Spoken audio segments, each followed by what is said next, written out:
Muy bien, hermanos, pueden tomar asiento, por favor. Los niños pueden pasar ya a sus clases, que lo están deseando hace una hora, no paran, normal. Los niños van a estar ahora atendidos en las clases, tenemos diferentes salones, diferentes lugares donde los niños van a ser atendidos por su correspondiente edad. Y gracias al Señor por todas las maestras, las hermanas que muchas veces se pierden las reuniones, ¿sabes?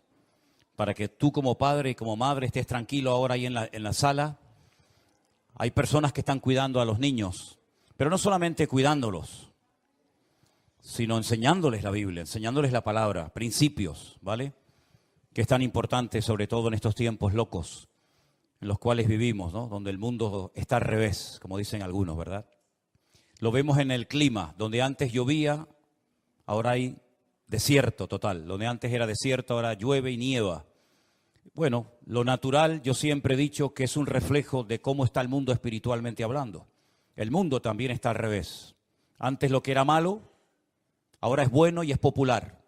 Y como dijo una persona a lo largo de la historia, no todo lo popular siempre es bueno, ni todo lo bueno es popular muchas veces.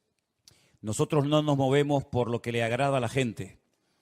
Detrás de nuestras vidas hay principios, detrás de nuestras vidas hay valores que lamentablemente ya se enseñan poco o casi nada en las escuelas. Ya los maestros prácticamente en las escuelas han perdido aquella autoridad que tenían, ¿verdad? De corregirnos, no solamente de enseñarnos, sino a veces de castigarnos, incluso, ¿no? De ponernos de cara a la pared, de no dejarnos salir al recreo. Y todo aquello, aunque no lo entendíamos en su momento, todo aquello fue necesario, ¿sabes? Lamentablemente hoy en día parece que la disciplina es la asignatura pendiente de la sociedad. Nadie quiere obedecer a nadie, todos quieren opinar, todos quieren hablar, nadie se quiere sujetar a nadie. Los hijos ya hoy en día le dicen a los padres lo que tienen que hacer. Cuando los niños pequeños hablan, los mayores se callan. Y podríamos hacer una lista inmensa, ¿verdad? De cómo la vida ha ido cambiando y cambiando, pero yo creo que en algunos aspectos a peor. Dijo Albert Einstein en una ocasión que cuando la tecnología supera a la humanidad, mal le va al mundo. Y lo dijo hace muchísimo tiempo. Imagínense si ese hombre, si ese genio viviera hoy en día, ¿no? Y viera cómo los hijos, los jóvenes, los niños, los nietos muchas veces están dominados por las maquinitas. No tienen comunión, no tienen relación con nadie, no ves a niños jugando en las plazas, en las calles como antaño, ¿verdad? Sino que los ves muchas veces encerrados, no solamente en sus casas, sino incluso encerrados en sí mismos, ¿verdad?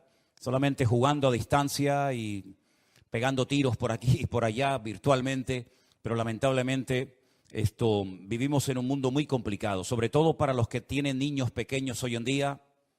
Que el Señor os dé sabiduría, ¿eh? Yo, gracias a Dios, ya mis hijas están grandes y bueno, ya son mayores de edad, pero los que tenéis niños pequeños y los tienen que mandar al colegio y meterlos ahí toda una mañana o todo un día, ya podéis orar por vuestros hijos, ¿eh?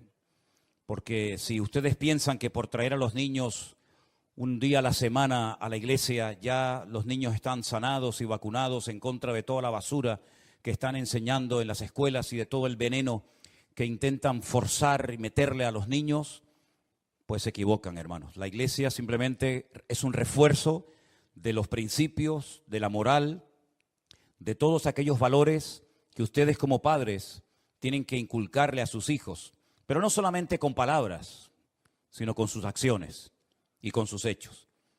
Que los hijos vean que sus padres viven lo que dicen creer. Que sus padres se aman y se respetan y que no solamente ponen cara de niño bueno y de religiosos en la iglesia, sino que en la casa se respira una atmósfera no contaminada, no tóxica, sino una atmósfera espiritual donde si se tiene que pedir perdón, se pide perdón. Si se tiene que llorar, se llora. Si se tiene que reír, se ríe. Si tenemos que padecer, padecemos todos. Y de esa manera, la casa no solamente es un lugar donde el niño vive y se le da la ropa y la comida, sino es una escuela, es un taller del alma, ¿verdad? Es un taller donde el niño aprende esos valores que yo sé positivamente que hoy en día no los van a aprender ni en la calle y lamentablemente ni siquiera en muchos colegios, aunque sean de pago, aunque sean incluso colegios de alto nivel. Lamentablemente está de moda la desobediencia, está de moda la anarquía, ¿verdad? Ya no hay valores absolutos, todo vale.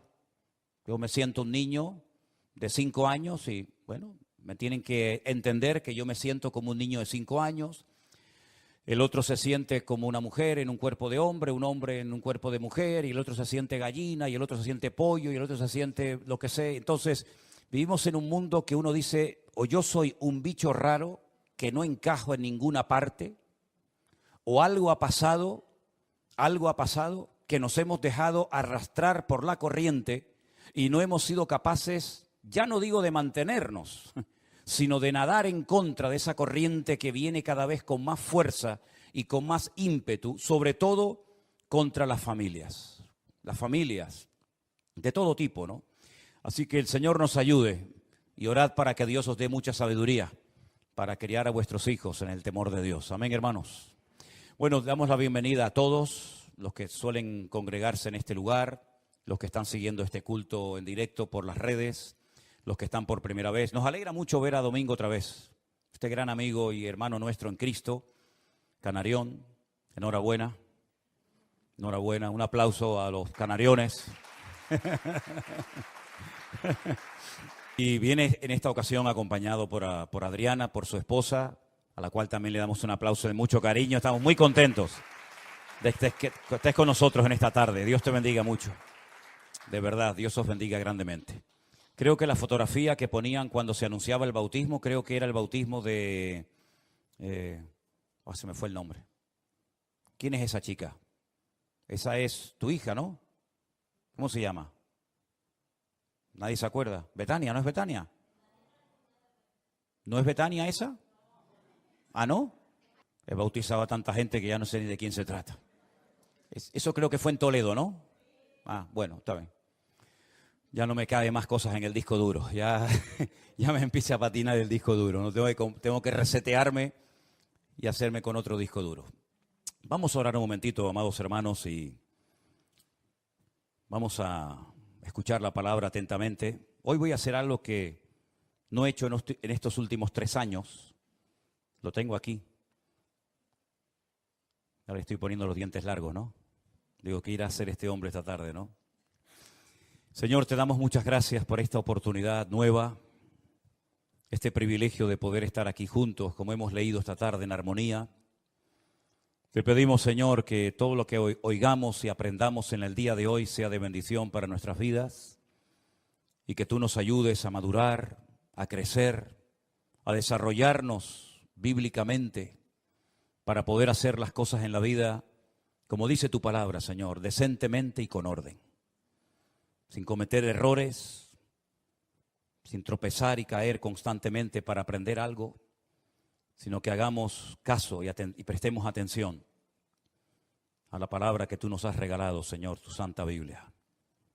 En el nombre bendito de Jesús. Amén y amén.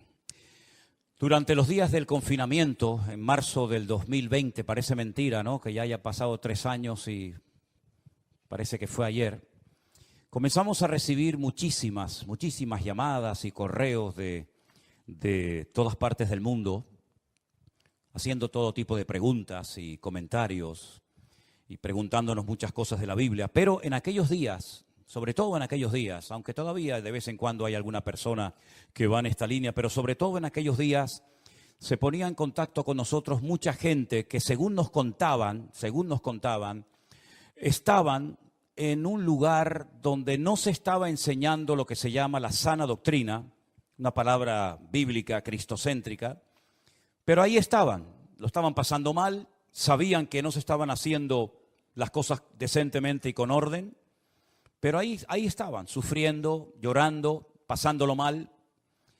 Y nos contaban de Perú, de México, de Argentina, de Estados Unidos, de todas partes del mundo. La gente nos decía, en mi iglesia se está enseñando esto, se está practicando esto otro. ¿Usted qué opina? ¿Qué dice la Biblia? En fin, fueron unos días de verdad muy intensos, tratando de ayudar a tanta gente confundida, que andaba en la ignorancia a pesar de que eran cristianos de años, Y en aquellos días me dio por escribir cosas. Yo comenzaba, me venían pensamientos y escribía y escribía. No suelo hacer eso, generalmente lo recuerdo, pero en aquellos días comencé a escribir. Y estos apuntes que yo tomé, que hoy los pasé a máquina, estaban con mi letra arameo hebraica, ¿no? Que a veces no la sé ni leer yo. La pasé bien escrita hoy a máquina, digamos, con el ordenador. Y estas cosas yo las escribí en marzo del 2020, en pleno confinamiento. ¿Por qué no salen algunas personas de lugares donde no están siendo ministrados sanamente, correctamente? Y yo decía, tu punto número 1, el miedo, por miedo. El miedo condiciona nuestra conducta y sin lugar a dudas nos impide tomar sabias decisiones. En aquellos días se ponían en contacto conmigo personas que se quejaban, que lo estaban pasando mal, pero que no se atrevían a salir de ese lugar donde estaban siendo mal adoctrinados. ¿Creen esas personas o alguien les ha hecho creer que si se van, todo les va a ir mal? Porque les han metido en la cabeza que no hay más allá de su iglesia local o de su denominación o del ambiente religioso en el que se han criado. Les han dicho que todos están equivocados menos ellos y que si se van serán unos rebeldes que no quieren someterse y por eso se van. Y yo puse entre paréntesis, esclavos, marionetas, lavado de cerebro, porque eran cosas que yo reflexionaba en aquellos días, escuchando a aquella gente que nos llamaba y nos escribía y nos contaban sus tragedias personales. También hay gente que están muy cómodos a pesar de que lo están pasando mal. Tienen un cargo, un puesto que les da una seguridad, pongo esto entre comillas, ¿verdad? Les da una identidad y son víctimas del sistema. No saben vivir ni disfrutar de la vida sin hacer lo que hacen. Y yo puse en mis apuntes, perdonen si alguien se ofende, pobres desgraciados.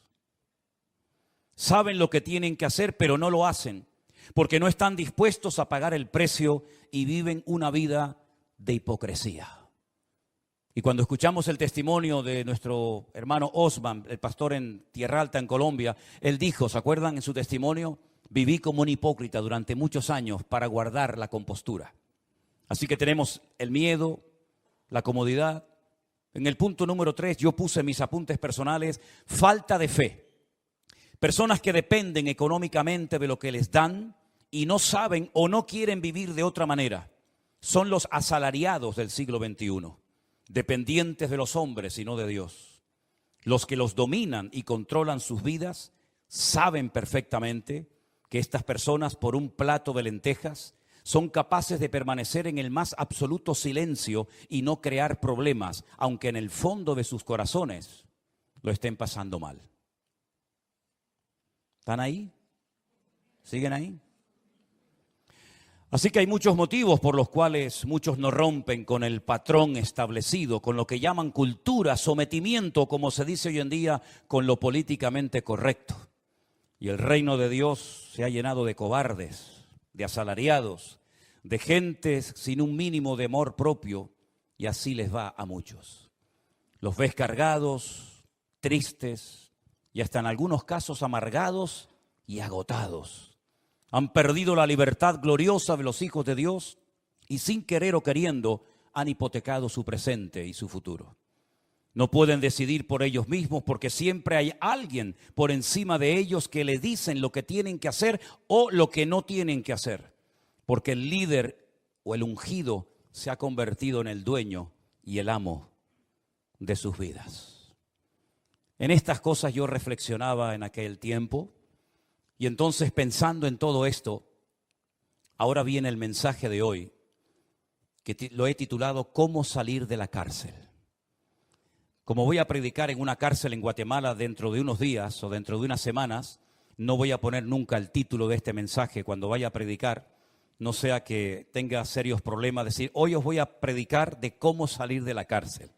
Y me tomen literalmente en vez de la metáfora que quiero explicar y se monte un lío increíble, ¿no? El primer versículo que yo quiero compartir esta tarde con ustedes se encuentra en Gálatas capítulo 5, verso 1.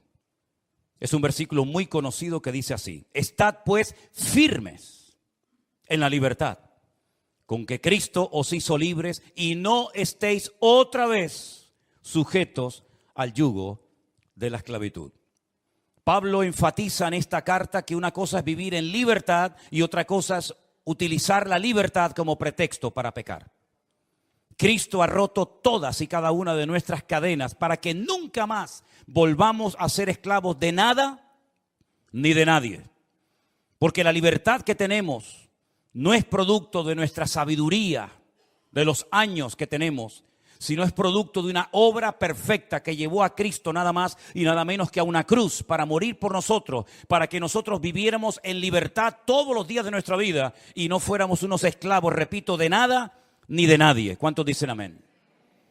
Por lo tanto, la libertad que tenemos es producto directo de haber conocido la verdad. Tenemos un texto aquí en el frontal de nuestra plataforma en la iglesia, que ya lo hemos recitado muchas veces. Conoceréis la verdad y la verdad os hará libres. Jesús dijo: yo soy el camino, yo soy la verdad y yo soy la vida.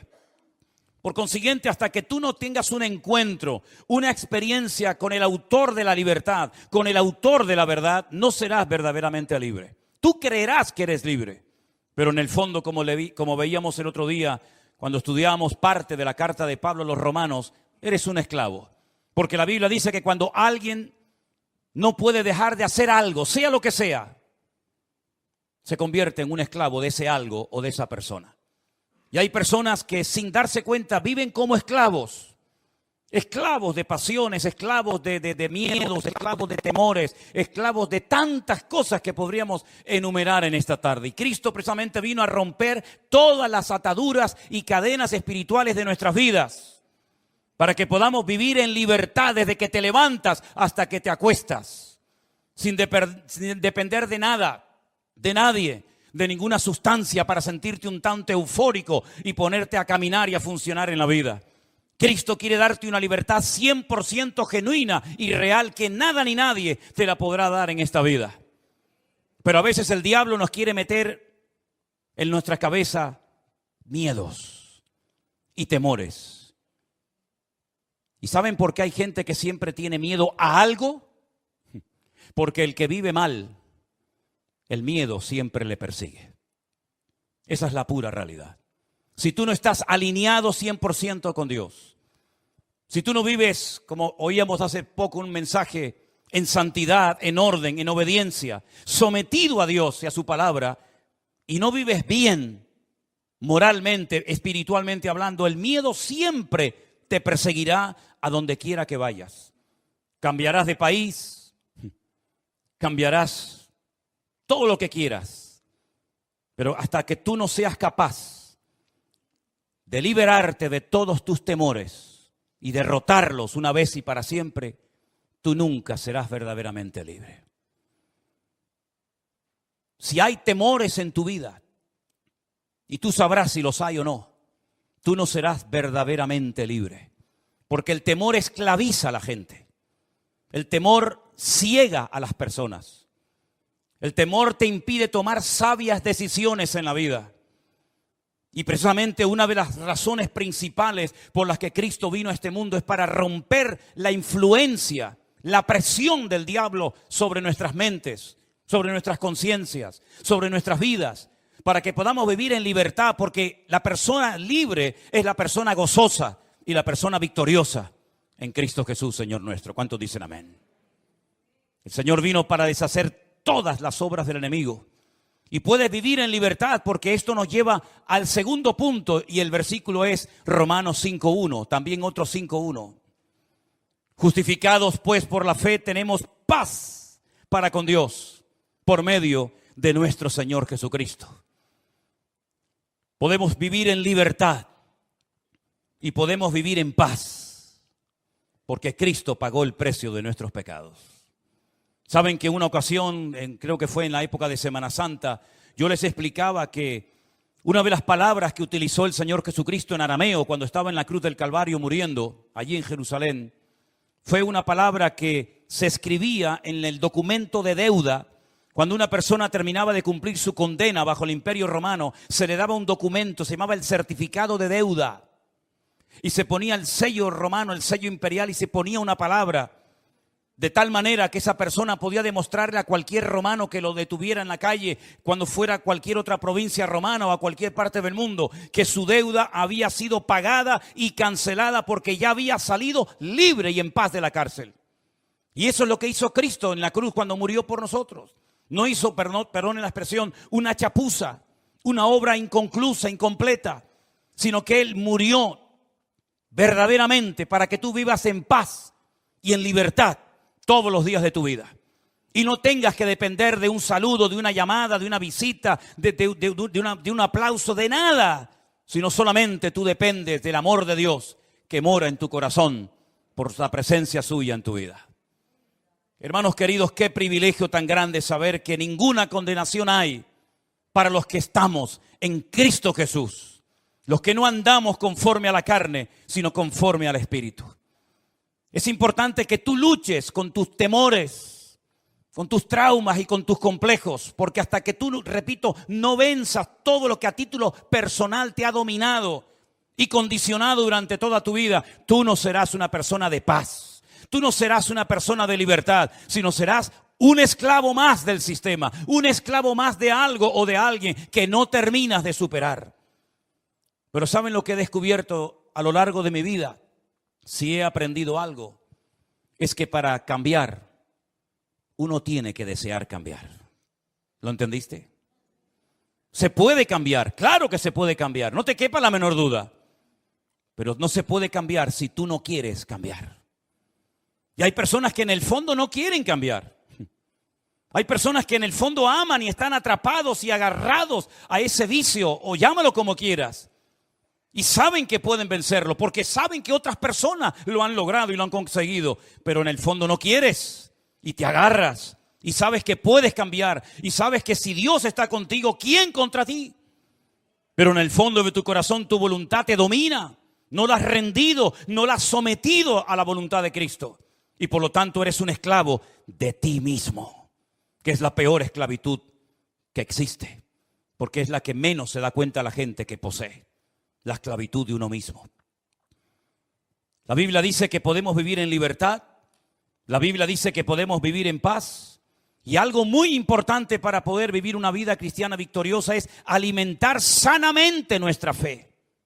Que nada ni nadie la envenene. Y por eso quiero llevarles a un pasaje muy bonito que aparece en el Evangelio de Marcos. En el Evangelio según San Marcos, en el capítulo 11. El Señor Jesucristo había hecho un milagro con un árbol, con una higuera. Y los discípulos se quedan asombrados cuando ven que la higuera se ha secado de arriba abajo. Y entonces el Señor se les queda mirando y aprovecha la ocasión para decirles: tened fe en Dios. Marcos 11, 22. Tened fe en Dios. Porque de cierto os digo que cualquiera que dijere a este monte, quítate y échate en el mar, y no dudare en su corazón, sino que creyere, será hecho lo que dice, y lo que diga le será hecho.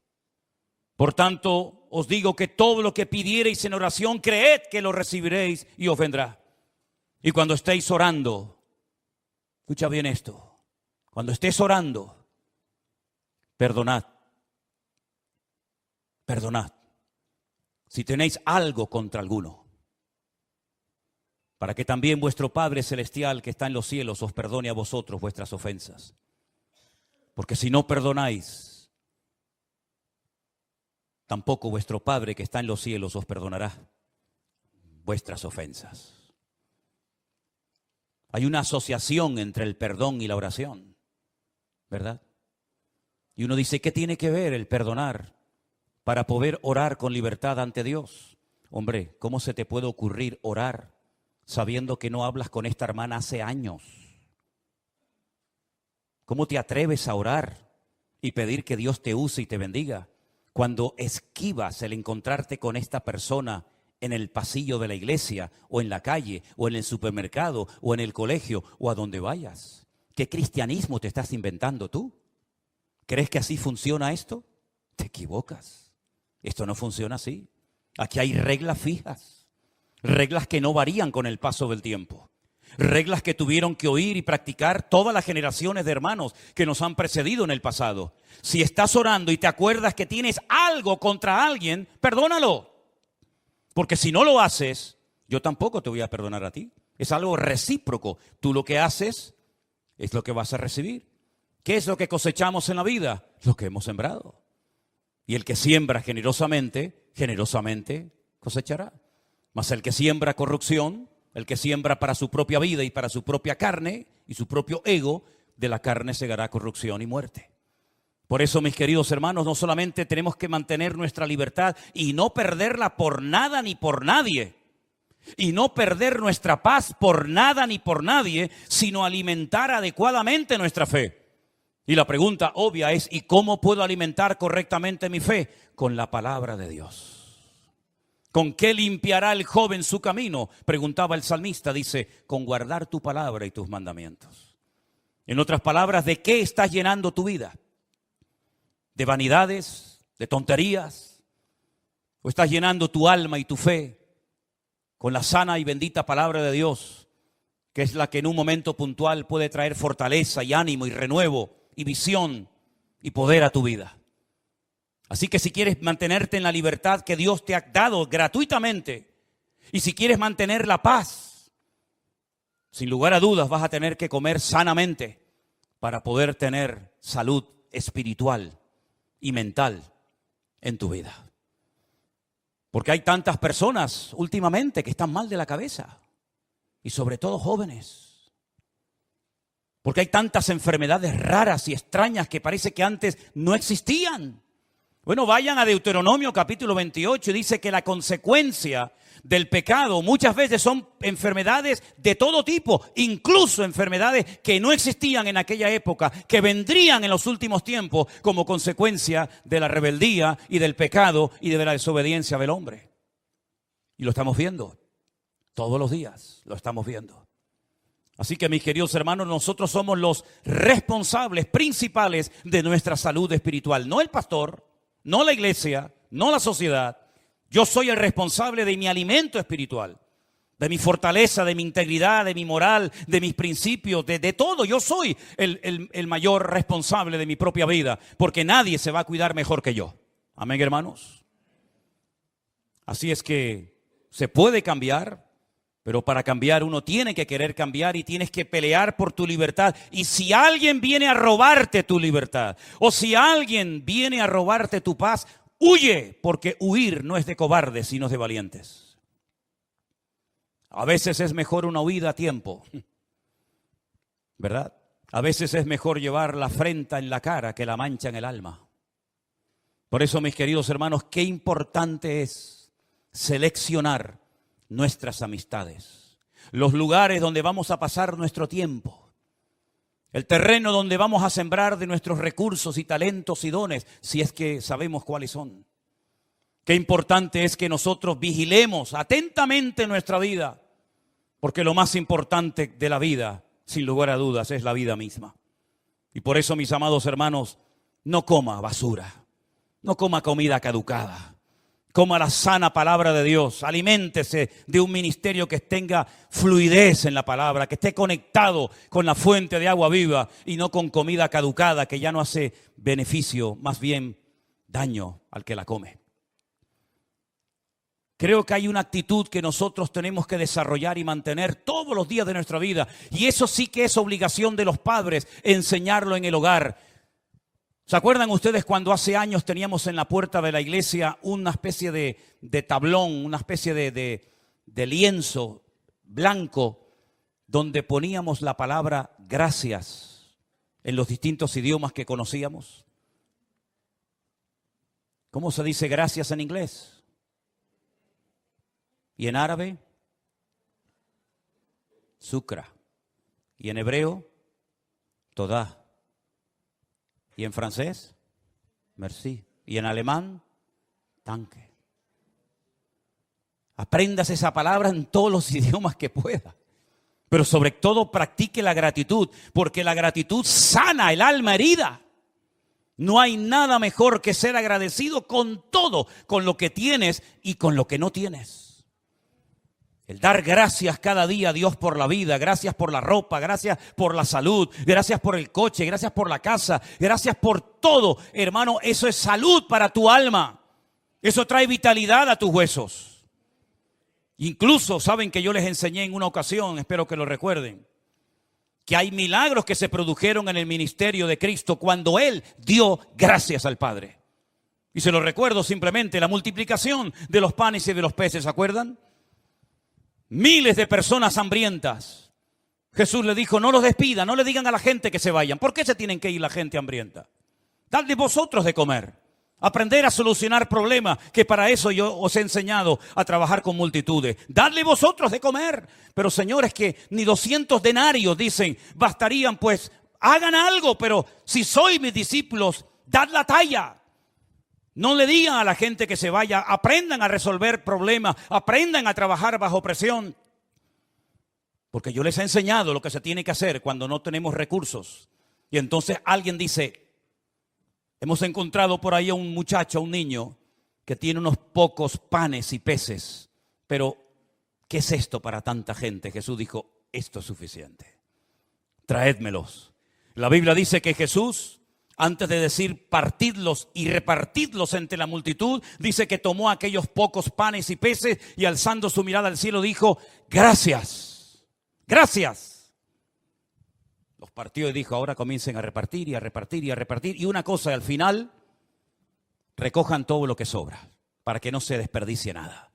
Un milagro de reproducción de panes y peces, un milagro que alimentó a multitudes por la palabra gracias. ¿No será que a ti te hace falta un milagro en tu vida y por ser poco agradecido o nada agradecido, ese milagro está detenido sobre tu cabeza? Y aún no ha descendido la gloria y la bendición de Dios porque no has aprendido a darle gracias a Dios por tu situación. Inténtalo, pruébalo. Comienza a dar gracias. En vez de quejarte, en vez de lamentarte, en vez de murmurar, en vez de hacer cosas que no convienen, comienza a dar gracias. A veces cuesta, ya lo sé. Y sé lo que digo. Pero es una disciplina diaria. Aprendamos a dar gracias por todo. Enseñemos a dar gracias. Que la primera palabra que aprendan nuestros niños no sea papá, mamá, tata, tito, toto. Que la primera palabra que aprendan nuestros hijos sea gracias. Amén, hermanos. Gracias, Señor, porque me has dado una buena noche de descanso. Gracias por la iglesia que tengo. Gracias por mis hermanos, gracias por la Biblia, gracias por todo lo que tengo en la vida. Y vas a darte cuenta de que el cambio va a comenzar a producirse en tu vida de una forma milagrosa. Y el otro milagro espectacular que se produjo por dar gracias, nada más y nada menos que la resurrección de Lázaro. ¿Te acuerdas? Gracias, Padre, porque sé que siempre me oyes. Aquí nadie cree nada, uno que si huele, otro que se lleva 4 días, la otra que se llegué tarde. Pero Señor, yo te doy gracias porque sé que tú siempre me oyes. Lázaro, sal fuera. Y el que había estado muerto durante 4 días salió caminando, porque esa palabra gracias abrió el cielo, derritió la incredulidad y descendió el poder de Dios sobre la vida de Lázaro el muerto. Tal vez hay algo muerto en tu vida. Tal vez hace años que murió algo en ti. Puedes resucitar ese algo que perdiste. Si dices gracias, Señor, porque tú eres el autor de la vida y el que cree en ti, aunque esté muerto, vivirá. ¿Cuántos dicen amén? Hay un asesino silencioso. Yo lo llamo así. Ese asesino que va matando lentamente al creyente y a cualquier ministerio o iglesia es la ingratitud. Quejarse por todo, siempre quejándome por algo, ¿verdad? El asesino silencioso, el que va carcomiendo nuestra vida lentamente, ¿verdad? Y siempre estamos igual, cuando parece que comenzamos a levantar cabeza, vuelve otra vez en el horizonte este asesino despiadado y comienza a carcomer nuestra fe, nuestro ánimo, nuestra paciencia, nuestro gozo, nuestra libertad, nuestra paz. ¿Por qué? Porque la ingratitud hermanos, jamás va a traer nada bueno ni positivo a tu vida y menos a tu familia. Destiérralo, dile que se largue de una vez. Nunca más vuelvas a molestarme, sino que ahora voy a comenzar a esforzarme. ¿Para qué? Para cambiar mis emociones, para cambiar mis pensamientos, para cambiar esas cosas tóxicas que están envenenando mi vida y mi relación con el Señor. Yo creo que cualquiera de ustedes, si se lo propone, puede cambiar en el nombre de Jesús. Si así no fuera, me largo ahora mismo de esta iglesia. Si así no fuera, ¿con qué autoridad, con qué cara me subo yo a predicar esta tarde para ponerles un caramelo en la boca y crear una falsa expectativa cuando en lo más profundo de mi corazón sé que por mucho que quieras, por mucho que lo intentes, tú no vas a cambiar nunca?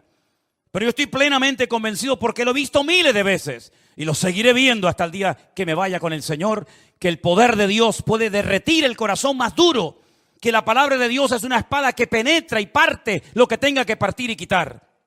Y que una persona cuando quiere cambiar en el nombre de Jesús puede cambiar y mantenerse en victoria todos los días de su vida.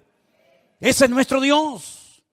El único que puede cambiar la muerte en vida. El único que puede poner orden en el desorden. Y el único que puede traer luz en medio del caos y de las tinieblas. Y finalmente, después de tener esa libertad maravillosa y defender la capa y espada y no permitirle a nadie que me la quite.